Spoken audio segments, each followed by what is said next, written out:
دیکھیے اللہ تعالیٰ نے رسول پاک علیہ السلام کو اتنی عظمتوں سے نوازا ہے کہ بعد از خدا بزرگ توئی قصہ مختصر.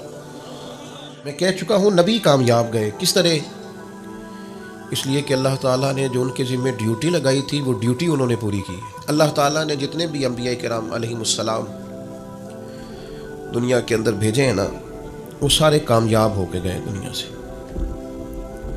لیکن کسی نبی کا کلمہ 4 لوگوں نے پڑھا ہے، کسی کا 6 لوگوں نے پڑھا ہے، کسی کا 10 لوگوں نے پڑھا ہے. سمجھ آ رہی ہے آپ حضرات کو؟ آپ کی توجہ ہے میری بات پر؟ پھر سنیں میں نے کیا کہا.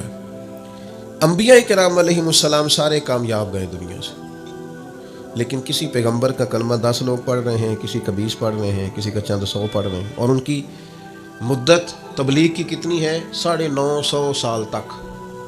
اور بندے چند 100 مسلمان ہوتے ہیں. آپ نے کبھی دیکھا ہے ڈاکٹر کے پاس جاتے ہیں دوائی لینے کے لیے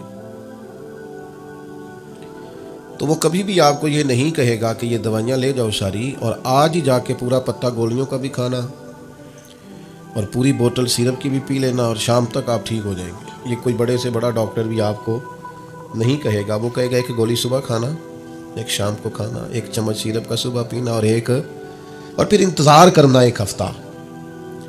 اگر ہفتے کے بعد طبیعت ٹھیک نہ ہوئی تو پھر میرے پاس دوبارہ آنا، میں نسخہ بدل دوں گا. لیکن اگر کسی بندے کو جلدی ہو ٹھیک ہونے کی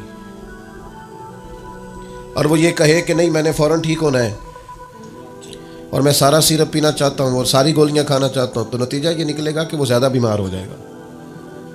زیادہ دوائی کھانے سے اثر اس کا زیادہ غلط ہو جائے گا، سائیڈ ایفیکٹ ہو جائیں گے. تو طبیعت میں بردباری لائیں، حلیمی لائیں. دیکھیے اللہ تعالیٰ نے رسول پاک علیہ السلام کو اتنی عظمتوں سے نوازا ہے کہ بعد از خدا بزرگ توئی قصہ مختصر. جو سب کے لیے پکتا وہ کھاتے. حضور صحابہ کے ساتھ بیٹھتے تھے زمین پر. اور سیدہ عائشہ صدیقہ رضی اللہ تعالیٰ عنہ فرماتی ہیں حضور جب تک گھر میں رہتے گھر کا کوئی نہ کوئی کام ہی کرتے رہتے. علامہ صاحب بھی اگر اپنے گھر میں کوئی کام چھوٹا موٹا کر لیں گے تو فرق کر لیں، کوئی کام پیر صاحب بھی گھر میں، کوئی فرق نہیں پڑتا. سنت ہے سرکار کی. وہ جنہوں نے مفت میں اپنے آپ کو سمجھ لیا نا میں بڑی چیز ہوں، تو وہ کوئی اپنی ڈیوٹی کرے.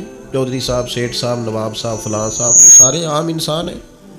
مسئلہ بن جاتا ہے نا بہت ساری جگہوں پہ پروٹوکول لینے کا، تو بندہ بڑا پریشان ہوتا ہے جو پروٹوکول لیتا ہے. کہ وہ بیچارہ عجیب آزمائش کا شکار ہے. بالکل اللہ تعالیٰ نے اسے ہاتھ پیر سلامت دیے ہیں، لیکن انتظار کر رہا ہے کہ پانی کوئی لا کے پلائے گا.